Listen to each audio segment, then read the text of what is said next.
Top 5 des événements économiques qui impactent les prix de l'or. Et en première position, nous avons l'inflation. Lorsque l'inflation augmente, le prix des devises diminue, ce qui pousse généralement les investisseurs à se tourner vers l'or comme une réserve de valeur. C'est pourquoi l'inflation est un indicateur clé à surveiller. En seconde position, ce sont les taux d'intérêt. La baisse des taux d'intérêt encourage souvent les investisseurs à acheter de l'or, car cela réduit le coût d'opportunité de détenir des actifs non productifs comme l'or. C'est pour ça que les prises de décision de la Réserve fédérale et notamment de son président Jérôme Powell concernant la levée ou la baisse des taux d'intérêt sont scrutées avec attention de la part de tous les investisseurs et traders du monde entier qui tradent l'or. Car si jamais la Réserve fédérale décide d'augmenter les taux d'intérêt, cela va être positif pour faire baisser l'inflation et donc pour augmenter la valeur du dollar. Et dans ces cas-là, le gold va baisser. Tandis que si Jérôme Powell, la Réserve fédérale, décide d'abaisser les taux d'intérêt, ça veut dire que l'inflation est assez basse et ça veut donc dire que l'or va prendre de la valeur. En troisième position, nous avons les tensions géopolitiques. Les conflits internationaux et les crises politiques peuvent augmenter la demande de l'or en tant que valeur refuge lorsque les investisseurs cherchent des actifs plus sûrs en période d'incertitude.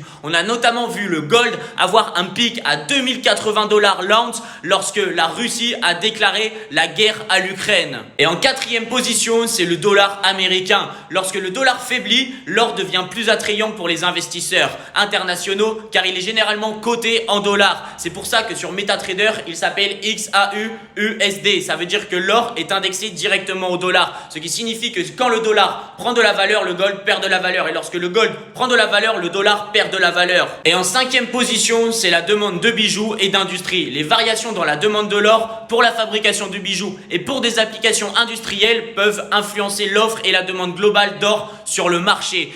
Par exemple, si jamais demain Paris décide de recouvrir la tour Eiffel d'or, tout de suite la demande pour l'or va prendre de l'importance et va devenir plus élevée. Donc l'or risque de partir à la hausse.